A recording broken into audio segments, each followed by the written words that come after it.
Good afternoon to all of you. We thank you for attending our webinar today. Corporate tax is a hot topic of discussion in the UAE amongst finance and accounting professionals. Happy to see attendance is such a large number today. During our last webinar, we had promised that we will conduct a series of short webinars on various topics. We received many clarificatory emails and calls from our clients and friends, specifically on free zone taxation, and that's why we decided on taxability of free zone persons as a topic of webinar. Mahesh Shetty, our partner, will walk you through the law, cabinet decisions, and managerial decisions in relation to the taxability of free zone persons. Mahesh is a chartered accountant and has over 12 years of experience in audit and advisory services in the UAE. Over to you, Mahesh.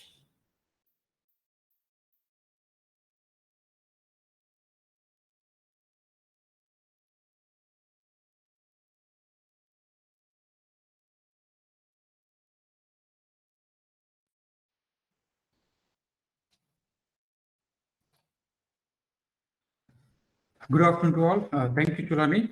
Welcome to the webinar. My name is Mahesh Shetty. Now we are going to discuss the taxability of a qualifying free zone person. I would please note that the content of this presentation or discussion points here are my personal view and should not be construed as a professional advice. The UAE corporate tax law is covered in 20 chapters. There are about 70 articles in total. These articles are divided in various clauses and paragraphs for better understanding of the corporate tax law. Further, various cabinet decisions and ministerial decisions, including guidance notes, have been issued for the better understanding of the law, guidance note for the better understanding of the law to give more clarity on certain provisions of the corporate law. So this webinar broadly covers the following articles, cabinet decisions, and ministerial decisions which are relevant to this qualifying free zone person. Article 18 of Federal Decree Law number 47 of 2022, Cabinet Decision number 55 of 2023, and Ministerial Decision number 139, which are all relevant to the taxation of a qualifying free zone person. Let's look at one by one these articles and cabinet decisions and ministerial decisions. Broadly, this webinar covers the following contents: definitions, and the qualifying free zone person, substance, qualifying income, other conditions, de minimis requirements, and all. We will go through each of the contents in detail.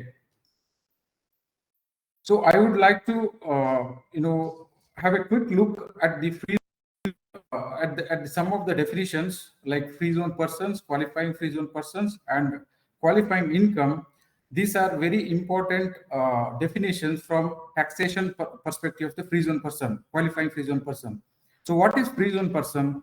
A juridical person incorporated in UAE, a juridical person incorporated or established in the free zone, including a branch of a non-resident person registered in free zone. This means juridical person. A legal person incorporated in free zone is a free zone person.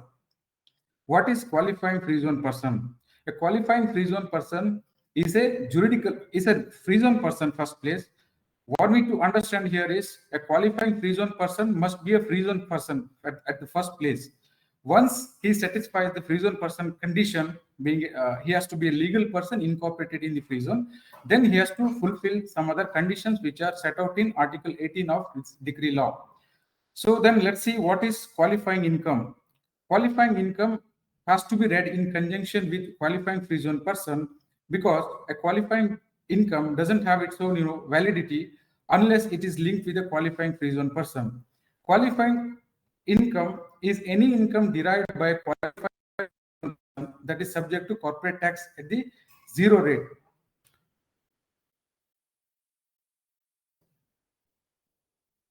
Okay, let's understand the corporate tax applicability to a normal taxable person versus qualifying free zone person. So why we need to understand this? A normal taxable person is taxed at the 0% corporate tax on taxable income up to 375,000 and 9% corporate tax on taxable income above 375,000. However, a qualifying free zone person has the benefit of 0% corporate tax on a qualifying income, and other income would be taxed at 9%. The other income would be a revenue attributable to immovable property and revenue attributable to domestic permanent establishment or a foreign permanent establishment. However, we are not getting into these aspects that domestic permanent establishment or a foreign permanent establishment. We will focus only on the certain aspects which are relevant, very important from taxability of a qualifying free zone person, which is qualifying income and the condition to be a qualifying free zone person. What are the conditions to be a qualifying free zone person? So as we mentioned in the definition, free zone person is a free zone person. It's a legal entity registered or incorporated in the free zone. To become a qualifying free zone person, one has to fulfill the following all the conditions. Even if one condition is not met, then the qualifying free zone person, the free zone person is not considered as a qualifying free zone person, and he will not be able to avail the benefit of 0% corporate tax on the qualifying income. So first and the foremost condition is maintains adequate substance in the free zone. Second condition, a qualifying free zone person must derive a qualifying income as specified in the cabinet decision. So qualifying income is the most crucial part of free zone taxability. And qualifying free zone person has not elected to be subject to corporate tax under normal tax rate. Why? A free zone person, if he doesn't opt out to be normal taxable person, then he is by default treated as a qualifying free zone person. This is an important distinction. Everybody should make it, that free zone person is also treated as treated as a normal taxable person unless he satisfies the following conditions. The fourth condition is free zone person must comply with Article 34 and 55 of this decree law. So we will not go in detail about Article 34 and 55 because Article 34 and 55 are itself is a big topic which may require several half an hour seminars or webinars on this. So we will not cover this part. So we will cover the other points. In the article, in the ministerial decision 139 of 2023, they have come up with two more conditions, which is a qualifying free zone person must prepare their books of accounts audited and they must meet the de minimis requirements. We will go through each and every items which are highlighted over here in the blue in the subsequent slide. First and the foremost condition to be a qualifying free zone person is adequate substance. So you have to assess whether a free zone person is meeting requirement. So what is adequate substance?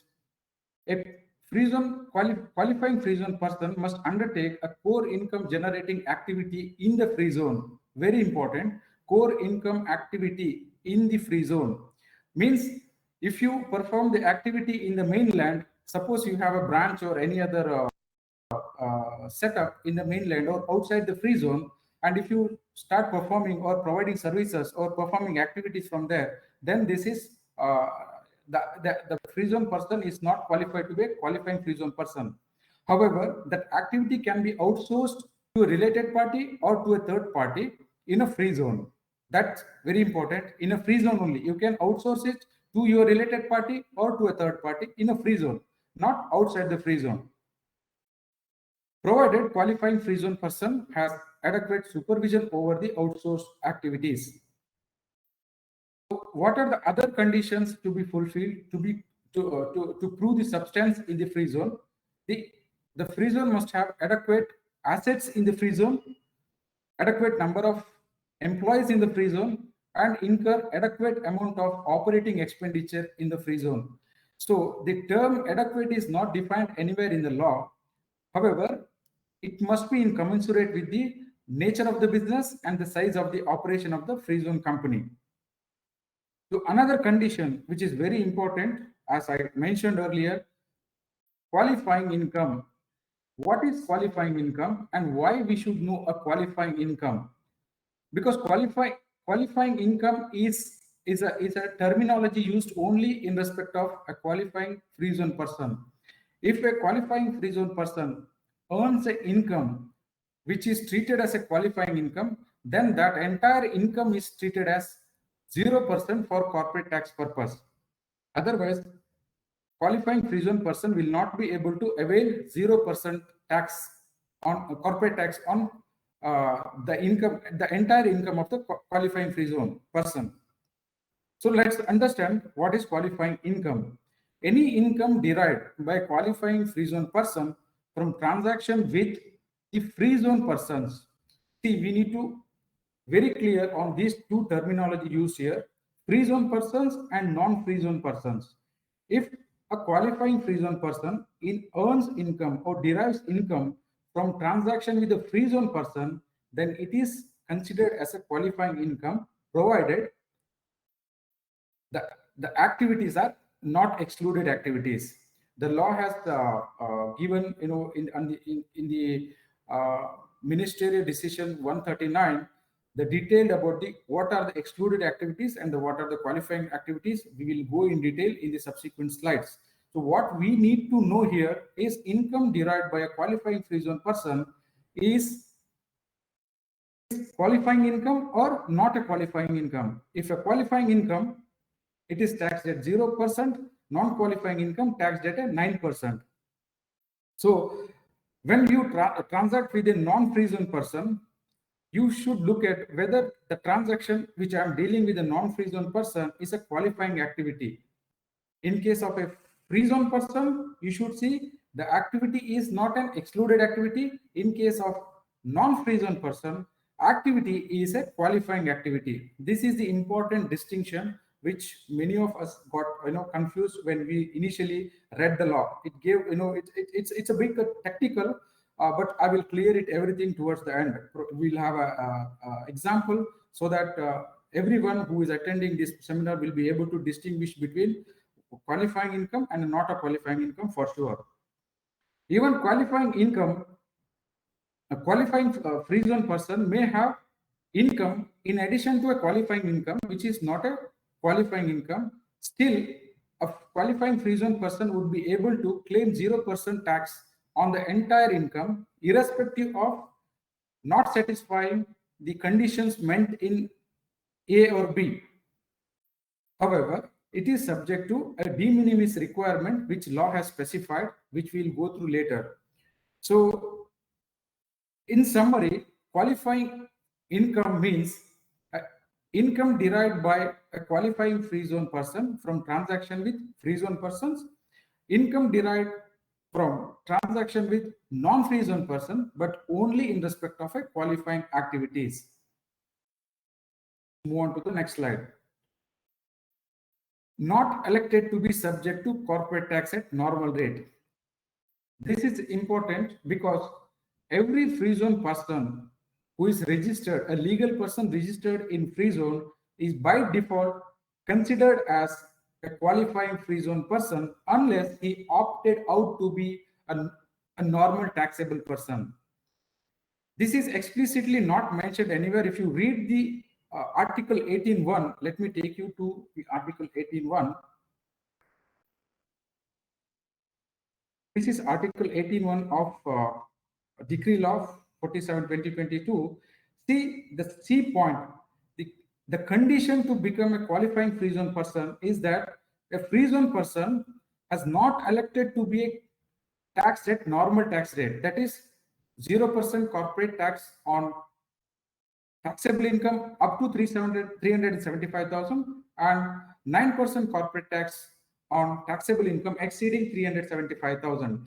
He need not, I mean to say, qualifying free zone person need not look at any other provisions of qualifying free zone provisions if he elect to be taxed at a normal tax rate. However, by default, all free zone persons are considered as a qualifying free zone person unless they opt out to be a normal free zone person. Move on to the slide. So when this election can be made, it's a conscious decision every free zone person must take before the end of the relevant tax period. Let's assume the tax period starts from 1st January to 1st January 24 to 31st December 24. Before the end of 31st December 2024, a free zone person make an election if they want to be taxed at normal tax rate and inform the tax authorities before the end of the relevant tax period. The election can be made for the current period and election can be made for the subsequent tax period also. What are the other conditions specified in Ministerial Decision 139? There are two more conditions in addition to Article 18(1) in the corporate law. Additional conditions have been mentioned in Ministerial Decision 139 of 2023. The first condition is that qualifying revenue should not exceed the threshold limit set out in the law, and it must get its books of accounts audited. So, if thereby all the free zone persons are subject to financial statement audit. So, in order to claim any free zone person a qualifying free zone benefit, they must get their books of accounts audited. It's a mandatory for all the free zone persons who wants to claim qualifying income benefit. Otherwise, it's not mandatory as such. So another aspect is qualifying revenue should not exceed the de minimis requirement, which we will take it up in the next slide. What is de minimis requirement? What if the conditions are not met? As I mentioned before, every free zone person by default is considered as a qualifying free zone person unless they opt out to be taxed at normal tax rate. If he has not informed the authority before the relevant end of the relevant tax period, he is deemed to be a qualifying free zone person. If he fails to meet the other conditions, either gets their books of account audited, or if non-qualifying revenue exceeds the de minimis requirement, then the qualifying free zone person is ceased to be a qualifying free zone person from the beginning of the relevant tax period. Plus, as a penalty, qualifying free zone person shall cease to be a qualifying free zone person for the subsequent 4 tax period. What does it mean? Suppose, let's assume you earn a revenue of a taxable income of 100 million. If you satisfy the free zone condition, the entire 100 million would be taxed at 0% corporate tax. Whereas if you fail to fulfill the conditions, either if you not satisfy de minimis requirement, or if you do not get your books of account audited, or any of the conditions mentioned in the Article 18 of the decree law, then you will be subject to 9% corporate tax on the entire income. I'm not talking about the basic exemption limit of 375,000, because 100 million taxable revenue, it's immaterial for us. So I'll consider that entire 100 million would be taxable income would be taxed at 9% if you fail to fulfill the conditions set out in the article as a qualifying free zone person. So let's understand what is de minimis requirement. Why I, as a free zone person, should know a de minimis requirement.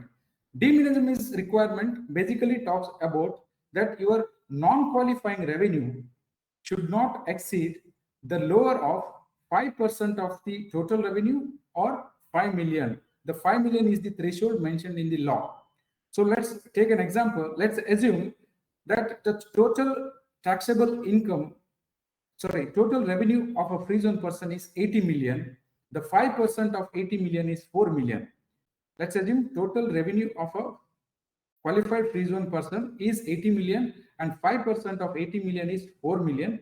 And non-qualifying revenue, which is part of the total revenue, let's assume 3 million. So basically, a qualifying free zone person has 3 million non-qualifying revenue, 77 million qualifying revenue, giving a total revenue of 80 million, of which 5% is 4 million. First, we have to compare the threshold limit of 5 million with the 5% of total revenue, which is 5 million versus 4 million, the lower of which is 4 million, and this compare you with the non-qualifying revenue, which is 3 million. So since non-qualifying revenue is less than the minimum of this condition, this entity or the free zone person satisfies the de minimis requirement. Hence, entire 80 million is taxed at zero rate, even though qualifying free zone persons has non-qualifying revenue of 3 million. So the definition of non-qualifying revenue is how to calculate non-qualifying revenue is mentioned in the law. It includes excluded activities that are not a qualifying activities or not qualifying activities conducted with the non-free zone person. Total revenue is the total revenue derived by qualifying free zone person, including non-qualifying revenue plus a qualifying revenue. So let's move on to excluded activities. What are the activities are considered as excluded activities? The ministerial decision has mentioned, provided the list. These are the list of excluded activities.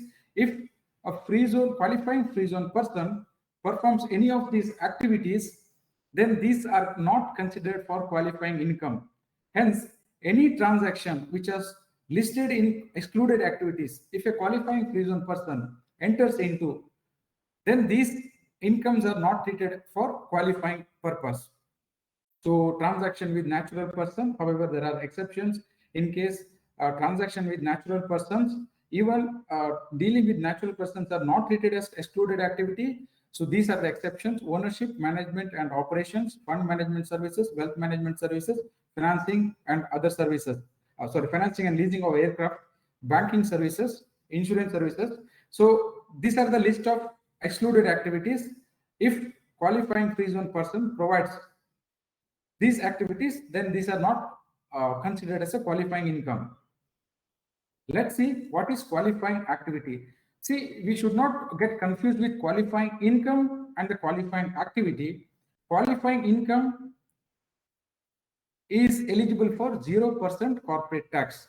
Even qualifying activities are eligible for 0% corporate tax, provided there are certain conditions which we will go through in detail in the subsequent slides. So what are qualifying activities? The manufacturing of goods and goods materials, processing of goods, holding shares and other securities, ownership of management of operation of ships, reinsurance, and the list goes on until there are 13 activities until L. So we'll come back again on these slides, qualifying activities and excluded activities in the example. When I take example, so we'll again come back and we will have more clarity. Now, taxability of a qualifying free zone person is summarized in this particular slide. So if you carefully observe, all the items are considered over here, all the conditions are considered over here. Are you a qualified free zone person?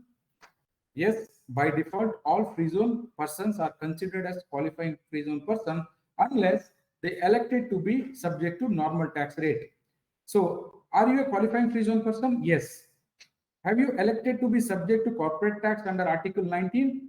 If the answer is yes, then you need not satisfy any other conditions which is required to be satisfied in order to be a qualifying free zone person. So you are straight away taken to 0% corporate tax on taxable income up to 375,000, 9% corporate tax on taxable income above 375,000, which is just like a mainland entity, which is just like any other entities. However, if you have not elected to be subject to tax under normal tax rate, then you have to question yourself. Then you are considered as a qualifying free zone person. You have to question yourself: do you maintain adequate substance in the free zone? If the answer is yes, then you have to question yourself: do you have a related party transactions? The answer is yes. Then you have to comply with arm's length principles and transfer pricing documents. As I mentioned, these are huge topics. We cannot cover it in this webinar. So I will not talk anything. We'll assume that, yes, I have a related party transaction, but I'm complying with the arm's length principles and transfer pricing documentation. If the answer is yes, then I have to question myself, do you prepare audited financial statement? All the free zone persons are required to prepare their financial statements and gets their books of account audited in order to be eligible for a qualifying free zone person. If you get your books of accounts audited, yes, then you question yourself, derives only qualifying income, because a free zone person can have a qualifying income as well as excluded income or non-qualifying, not a qualifying income. If suppose you only derive a qualifying income, you need not go back to the next question. Straight away, your entire income is taxed at zero rate. See, look at here. This only I have mentioned only means you are not earning any other income other than qualifying income. You are a qualifying free zone person and you satisfy all these conditions and you are only qualifying income, then entire income would be taxed at zero rate. Entire income would be taxable at zero rate. This is the benefit of being a qualifying free zone person.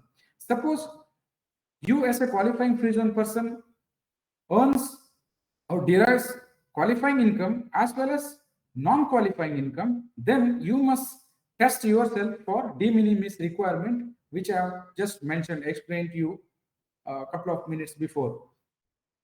If you satisfy de minimis requirement, irrespective of your qualifying and non-qualifying income, entire tax should be treated as qualifying income subject to 0% corporate tax. Hope this is clear. If answer no to any of these questions, suppose you do not have adequate substance in the free zone, you have to prove it yourself, you have enough resources, enough assets, enough uh, enough people, then if you don't satisfy any of these substance requirement, then you are ceased to be a qualifying free zone person and subject to 9% corporate tax. And if you do not comply with arm's length principle or transfer pricing documentation, again you are ceased to be a qualifying free zone person subject to 9% corporate tax. If you do not get your books of accounts audited, again you are ceased to be a qualifying free zone person. Similarly, if you are unable to meet the de minimis requirement, even if you have a qualifying and non-qualifying income, even if you fail to satisfy de minimis requirement, then your income, you will be treated as ceased to be a qualifying free zone person and subject to 9% corporate tax. What is the penalty? As we already discussed, a qualifying person who is ceased to be a qualifying person would be taxed at 9% and would be taxed at 9% for the next 4 years. He will be ceased to be a qualifying free zone person for the next 4 years and subject to corporate tax at 9%. See, what is the penalty? The penalty would be even in the next subsequent 4 years, you may be satisfying the de minimis requirement or you are deriving only qualifying income. Irrespective of that, you are subject to 9% corporate tax. This is the penalty levied if you fail to satisfy any of the conditions mentioned over here, unless you opt out to be a normal taxable person. Okay, let's understand the important concept, qualifying income and not a qualifying income.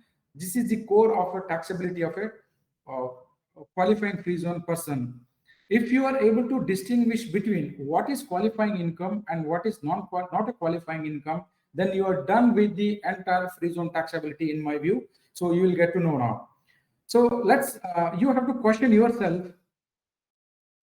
So the assumption here is you are satisfying, let's assume in the beginning of the year, you presume that you will satisfy all the requirements of a qualifying free zone person. So you are you have not notified to the tax authorities that you are not opting out to be a normal taxable person. No, in that case, we need to question ourselves, does qualifying free zone person transact with a free zone person? Yes. If the answer is yes, is this transaction excluded activity? If the answer is no, then the income derived is a qualifying income. So basically, a qualifying free zone person must question himself, Am I dealing with free zone person? Yes, I'm dealing with the free zone person. Okay. Then question, are you dealing with excluded activities? No, I'm not dealing with excluded activities. Okay. Income is qualifying income and qualifies for 0% corporate tax. If the answer to your question is the transaction with the free zone person is excluded activity, yes, then income is not a qualifying income, hence not eligible for 0% corporate tax. So I hope this is clear. This is the leg when you satisfy when you are dealing with the free zone person. Just qualifying free zone person, transact with free zone person. This leg we need to see. Yes, we are dealing with free zone person. Whether this activity is the excluded activity, no, this is not an excluded activity. Okay, fine. The qualifying income is, this is the qualifying income and eligible for 0% corporate tax. On the contrary, if the transaction with free zone person is excluded activity, then the income is not a qualifying income. It's not an eligible for 0% corporate tax. Hope this leg is clear, where a qualifying free zone person dealing with free zone person. When a qualifying free zone person is not dealing with the free zone person, then we will look at the other leg. Does qualifying free zone person transact with free zone person? Answer is no. He may be dealing with non-free zone person. If he is not satisfying, if the answer is no here, then he is not dealing with the free zone person. Then we should say, are you, is the transaction is a qualifying activity? Yes, this is a qualifying activity. We will see what is qualifying activity again in the example. Yes, the transaction is a qualifying activity. Then again, you have to question yourself, is this excluded activity? No, this is not an excluded activity. Okay, income derived is a qualifying income. Suppose a free zone person, that is a qualifying free zone person dealing with non-free zone person. However, the transaction is not a qualifying income, qualifying activity, then he is not subject, he is not eligible for qualifying income. His income is subject to corporate tax at 9%. On the other hand, if you satisfy this condition, when you are dealing with non-free zone person, you should question yourself, is this a qualifying activity? If the answer is yes, again you have to question yourself, is this excluded activity? If your answer is yes here, and if your answer is again yes, then again you will not be able to you will not be eligible for a 0% corporate tax. Let's see what is excluded activity. These are the activity when you undertake with the free zone person, then this, if you transact with these activities, then these are not considered as qualifying. It does not result into qualifying revenue. And similarly, if you deal with non-free zone person, if you are not dealing with these activities, then this is not considered as a qualifying income. So let me take you through the example. So I think it gives you a better clarity. Let's assume XYZ Limited, a company registered in free zone, if presumed to be a qualifying free zone person, in this example, has conducted few transactions in a tax period January to 31st December. XYZ Limited is licensed to provide management consultancy services, bookkeeping services, fund management services, and logistics services. XYZ Limited derives the income from following transactions. So XYZ Limited provides a management consultancy services to ABC Limited. Sorry, I think it's not coming properly. You can see here the transaction one is disclosed here as well. XYZ Limited, being a qualified free zone person, provided a management consultancy services to a company registered in free zone. ABC company is registered in free zone. Is this a qualifying activity? So management consultancy services, we should check where we are providing service. We are providing services with the free zone person. Since we are providing services with the free zone person, we should go back to the not excluded activities. 1 minute. We should see these are the activities are excluded activities. Is the management consultancy services falling in these activities? No, this management consultancy services is not falling in this activity. Hence, this is not an excluded activity. Then this is a qualifying activity and eligible for a qualifying revenue. So a free zone person, qualifying free zone person, dealing with the free zone person qualifies for a qualifying revenue. So let's take next example. A management consultancy services provided to a person, DEF, who is also free zone person, registered with another free zone. Let's assume one entity, the qualifying free zone person is registered with free zone A, and DEF free zone person registered with free zone B. Still, this activity is again treated as a qualifying activities because this is not management consultancy services is not an excluded activity. So this qualifies for a qualifying revenue. Let's take third example here, third transaction. Logistics services company, XYZ company provided services to GHI company is registered in a mainland. It's a mainland registered company, which is non-free zone person. What we have discussed over there, we should see, is this a qualifying? Let's go back to the previous slide. Now the question is, does qualifying free zone person transact with free zone person? In this case, no, because GHI Limited, GHI company is in mainland, so this is not free zone person, it's a non-free zone person. The question we should ask ourselves, is this a transaction? Is this transaction qualifying activity? Let's go to qualifying activity. Yes, this is a qualifying activity because the activity I is mentioned as a qualifying activity. It's a logistic services. Since it is a qualifying activity dealing with a non-free zone person eligible for qualifying income, hence this income is considered as qualifying income. Let's take an example of, let's go to the fourth transaction. This is fund management services provided to Mr. C, an individual. So individuals are not treated as uh, uh, individual is treated as excluded activity. If you see, however, there are few exceptions. Let's see what are those exceptions. Does qualifying free zone person transact with free zone person? It's not a free zone person. However, there are certain sorry, I think I have confused you guys. The transaction with individual is not treated as a free zone person. So automatically it's a non-free zone person. Non-free zone person, when the transaction is, first of all, we should see, is this a qualifying person? If it's a free zone person, we should go to the excluded activities. If you see transaction with a non-free zone person, but it's an excluded activity. However, if you see any transaction with natural is excluded activities. However, there is an exclusion for this. This says fund management services provided to an individual is an exception to the excluded activities. Hence, this is considered as qualifying income.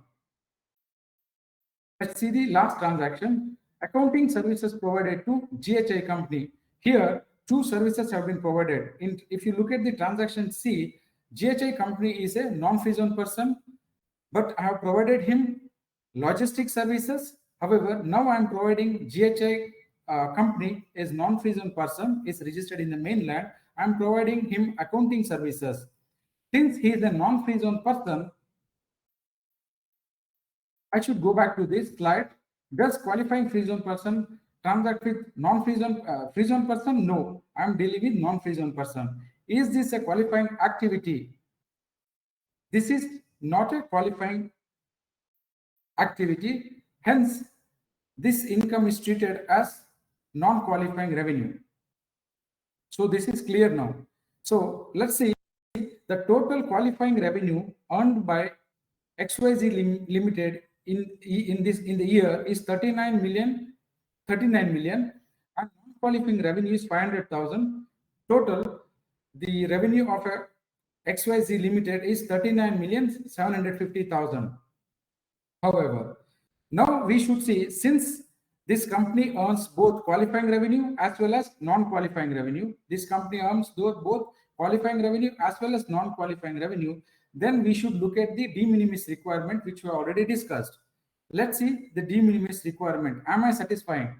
So de minimis requirement requires that the non-qualifying revenue should not exceed the minimum of these two.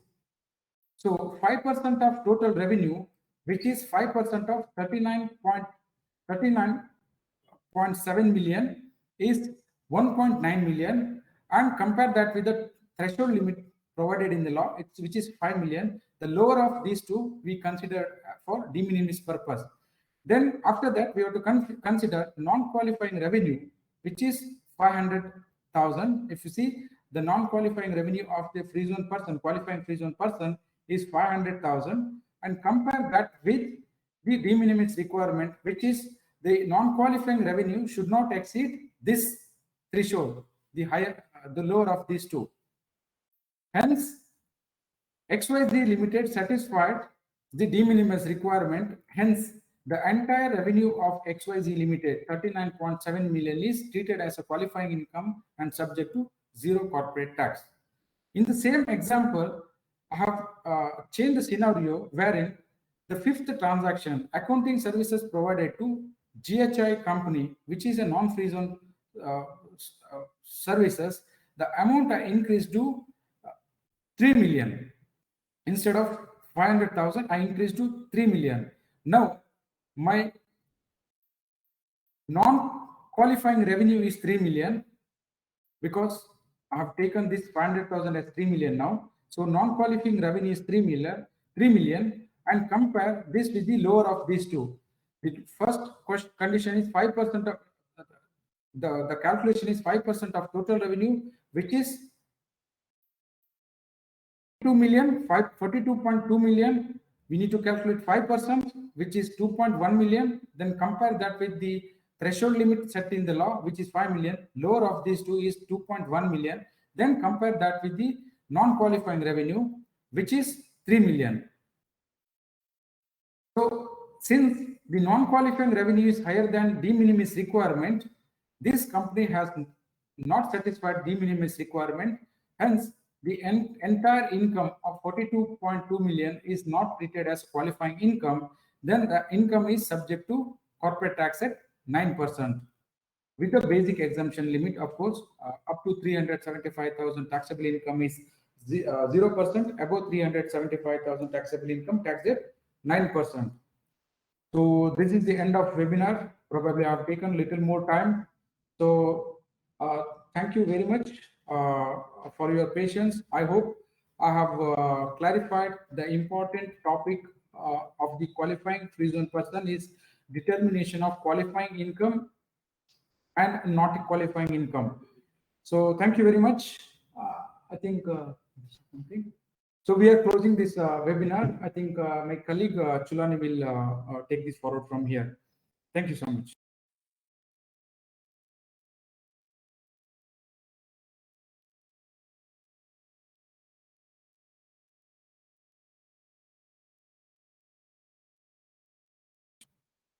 Thank you for attending the webinar today. Hope this was insightful to you. If you have any questions, you may please connect with us and we will try to respond to you as soon as possible. We have planned many short webinars on various corporate tax topics and would intimate you soon. A reminder to all of you, if your financial year ended on 31st December 2022, please remember to comply with the ESR notification filing on or before 30th June 2023 to avoid any penalties. Have a wonderful day ahead. Thank you.